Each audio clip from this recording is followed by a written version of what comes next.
खबरें जो आपको सीधे जोड़ती हैं हमसे, जिनका आपकी जिंदगी पर होता है सीधा असर। खबरों की वही तस्वीर, बिना बदले बिना डरे, जज्बा सच का लिए, सच दिखाते हैं। Cyber crime cell. Surat city police ने भावनगर से 16,65,000 रुपए की जबरन वसूली करने के अपराध में शामिल आरोपी को डिजिटली गिरफ्तार कर शिकायतकर्ता को गिरफ्तार किया। वरिष्ठ नागरिक शिकायतकर्ता को 2 दिन तक डिजिटली गिरफ्तार किया गया। दिल्ली पुलिस के रूप में झूठी पहचान दी, शिकायतकर्ता को वीडियो कॉल किया और कहा कि 2 करोड़ 50 लाख करोड़ रुपए का मनी लॉन्ड्रिंग का मामला है। शिकायतकर्ता को बैंक से एफडी तोड़कर डिजिटली गिरफ्तार किया गया और जबरन कुल 16,65,000 रुपए ऑनलाइन ट्रांसफर किए गए। अपराध किया गया है। शिकायतकर्ता, एक वरिष्ठ नागरिक, अपनी बेटी से उसके साथ हुई घटना के बारे में बात कर रही थी और ऐसा लग रहा था कि वे साइबर धोखाधड़ी का शिकार हुई है। शिकायतकर्ता अपनी बेटी के साथ 21/5/2025 को साइबर क्राइम सेल सूरत शहर में आई। शिकायतकर्ता की काउंसलिंग करते हुए उसे उसके साथ हुई घटना के बारे में सच्चाई बताई और साइबर क्राइम सेल ने तुरंत उसे साइबर क्राइम हेल्पलाइन नंबर 1930 पर कॉल किया और शिकायत दर्ज की और साइबर क्राइम पोस्ट ऑफिस को सूचित किया गया। तहत मामला दर्ज किया गया। इस आधार पर बैंकों से आवश्यक विवरण एकत्र किए गए और इस अपराध में शामिल आरोपियों को खोजने के लिए एक तकनीकी काम किया गया। श्री एस.बी. पटेरियानो को जांच के लिए भावनगर भेजा गया। उपरोक्त अपराध में शामिल निम्नलिखित आरोपियों का पता चला और कानूनी कार्यवाही की गई।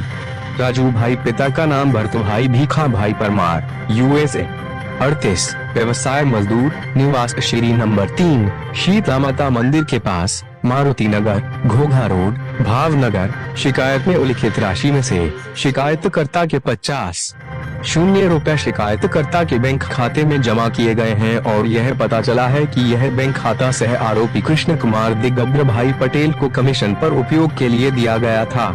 कृष्ण कुमार 5 दिगंबर भाई गोकुल भाई पटेल US 30, व्यवसाय स्टॉक ब्रोकर, निवास। यह पता चला है कि सह आरोपी राजू भाई भरत भाई Parmar, house number 2685, Gayatri Nagar, Shivaji circle, Dhodha road, Bhavnagar का बैंक खाता सह आरोपी परमवीर सिंह सतनाम सिंह टांग ने कमीशन पर लिया था और फिर सह आरोपी परमवीर सिंह टांग को उपयोग के लिए दिया था। परमवीर सिंह उर्फ आसू 5 सतनामा सिंह जगदीश सिंह टांग, UVRR, व्यवसाय अंतर्राष्ट्रीय बास्केटबॉल खिलाड़ी, वर्तमान में बेरोजगार, LIG 65, शास्त्री नगर, प्रगटनाथ महादेव मंदिर के पास, भावनगर सिटी जी। भावनगर को सह आरोपी कृष्ण कुमार दिगंबर भाई पटेल, भावनगर और फरार आरोपी इकबाल जडेजा से कमीशन पर लिया गया और साइबर धोखाधड़ी के पैसे इन बैंक खातों में ट्रांसफर किए गए। पुलिस अधिकारी या कोई भी सरकारी अधिकारी वीडियो ऑडियो कॉल के माध्यम से या स्काइप या अन्य वीडियो कॉन्फ्रेंसिंग एप्लीकेशन डाउनलोड करके डिजिटल तरीके से अपराधियों को गिरफ्तार न करें या पूछताछ न करें या जुर्माने के रूप में पैसे की मांग न करें। कभी भी किसी ऐसे व्यक्ति के साथ व्यक्तिगत जानकारी या विशेष रूप से अपने बैंकिंग विवरण साझा न करें जो पुलिस अधिकारी की आड़ में ऑनलाइन गिरफ्तारी वारंट या अन्य दस्तावेज प्रस्तुत करता है। इसे सच मानते हुए या उनके द्वारा दिए गए खाते में पैसे ट्रांसफर करता है। कोई भी कदम उठाने से पहले बिना घबराए नजदीकी पुलिस स्टेशन या अपने परिवार से संपर्क करें। सूरत से महेंद्र सिंह परमार की।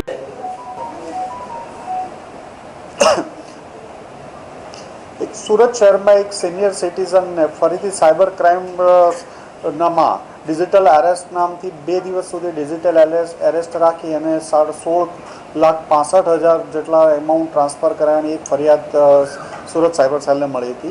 આ અનુસંધાને सूरत साइबर क्राइमની ટીમ द्वारा ભાવનગરથી 3 વ્યક્તિઓની ધરપકડ કરવામાં આવી છે, જેમાં રાજુ ભરતભાઈ ઉર્ફે રાજુ ભીખાભાઈ પરમાર, કિશન કુમાર દિગંબર सन ऑफ દિગંબરભાઈ પટેલ અને પરમવીર સિંહ ઉર્ફે આસુ સત્તામ સિંહ ટાક, આ 3 લોકોની ધરપકડ કરવામાં આવી છે।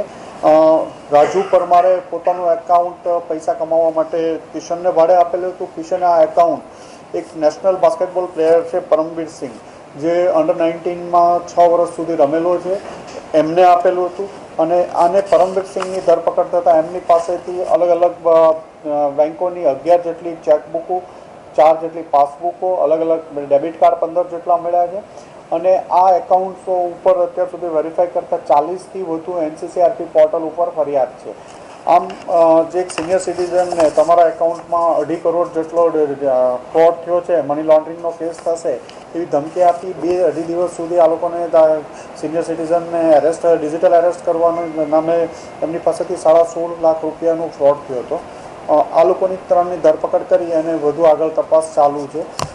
ફરીથી એકવાર તમામને અપીલ કરીએ છીએ કે કોઈ પણ CBI, પોલીસ, ED કોઈ પણ ના નામે અને ડિજિટલ એરેસ્ટ જેવો કોઈ વર્ડ્સ પણ નથી, કોઈ પોલીસ આવી ધરપકડ કરતી નથી. એટલે ક્યારે પણ આવો ભોગ બનવો નહીં અને ભોગ બનો તો તાત્કાલિક 1930 પર ફોન કરો અથવા નજીકની સાયબર સેલ અથવા પોલીસ સ્ટેશનનો સંપર્ક કરવા ફરીથી અપીલ કરીએ છીએ. આ 2 સ્ટાન્ડર્ડથી બાસ્કેટબોલ રમતો હતો અને 2019 સુધી અંડર-19માં નેશનલ પ્લેયર તરીકે રમેલો હતો. એની જે ઇનિશિયલ કેરિયર હતી બાસ્કેટબોલ પ્લેયર તરીકે, નેશનલ કેમ્પમાં, ઇન્ટરનેશનલ કેમ્પમાં પણ 2 વાર સિલેક્ટ થયો હતો, પણ પછી ફાઇનલ રમેલો ન હતો. એ 10th સુધી ભણી અને ભણવાનું છોડી દીધું હતું, કોઈ કામ ધંધો કરતો નહોતો, બેકાર હતો અને આ સાયબર ક્રાઇમ ફ્રોડ કરવામાં લાગી ગયો હતો છેલ્લા 4 માસથી. એના ફાધર લોયર છે, પણ ફાધર મધર અલગ રહે છે અને વર્ષોથી ભાવનગર જ રહે છે એના મધર સાથે. પરમવીર સિંઘ આ જે એકાઉન્ટ્સો જે રાજુ અને કિશન પાસેથી મેળવી અને એમાં સાયબર ક્રાઇમમાં આગળ એક જે વોન્ટેડ આરોપી છે એને સાથે મળી એમાં પૈસા ટ્રાન્સફર કરી વિડ્રો કરતા હતા. ના, ડિજિટલ એરેસ્ટ કરવામાં ડાયરેક્ટ એમનો રોલ એ રીતે નથી, પણ જે મની વિડ્રોમાં અને એ ચેઇનમાં એ લોકો સામેલ છે.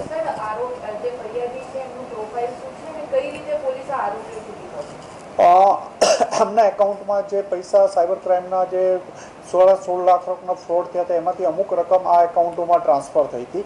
એના આધારે રાજુ પરમારને પકડવામાં આવ્યો, જે એકાઉન્ટ હોલ્ડર હતો. એણે પોતાની વાઇફનું એકાઉન્ટ રેન્ટ ઉપર આપ્યું હતું, એના વાઇફને ખબર ન હતી. એની પૂછપરછ કરતાં એણે કીધું કે એને પૈસાની જરૂર હતી, એટલે એ પહેલાં હીરા ઘસતો હતો. હીરા પછી એની સાથે જે શેર બજારનું કામ કરતો હતો, એમાં શેર બજારમાં પણ એક કિશન ગોકુળભાઈ પટેલ છે, એની સાથે એ કામ કરતો હતો. એટલે કિશનને એણે રેન્ટ ઉપર પોતાનું એકાઉન્ટ આપેલું હતું, પછી વધુ પૈસા કમાવાની લાલચમાં, અને કિશને આ એકાઉન્ટ પોતાના પરમવીર સિંઘને આપેલા હતા. છેલ્લા 4 માસથી હતું, 40થી વધુ કમ્પ્લેન છે. એટલે એકવાર ફિગર NCCRP પોર્ટલ ઉપર વેરીફાઈ થતાં તમામ સ્ટેટનો ખબર પડશે. ગુજરાતમાં આ લોકો વિરુદ્ધ 2 કમ્પ્લેન છે. અત્યારે તો આ લોકો પૈસા આમની પાસેથી જ રિકવર 1 લાખ રૂપિયા એમના એકાઉન્ટમાંથી મળ્યા છે. 4 માસથી એમની પાસે હતું, પણ આગળ આ પણ USDTમાં એમાં જ ટ્રાન્સફર કરે છે. એટલે એ જે 80-90 લાખ રૂપિયા જેવો જે થાય કે 88માં લઈ અને 97માં વેચવાનું, એ રીતનો પ્લાન આ લોકોનો હોય છે. 8 વર્ષ સુધી જુનિયરમાં અંડર-19માં રમેલો છે નેશનલ પ્લેયર તરીકે બાસ્કેટબોલમાં.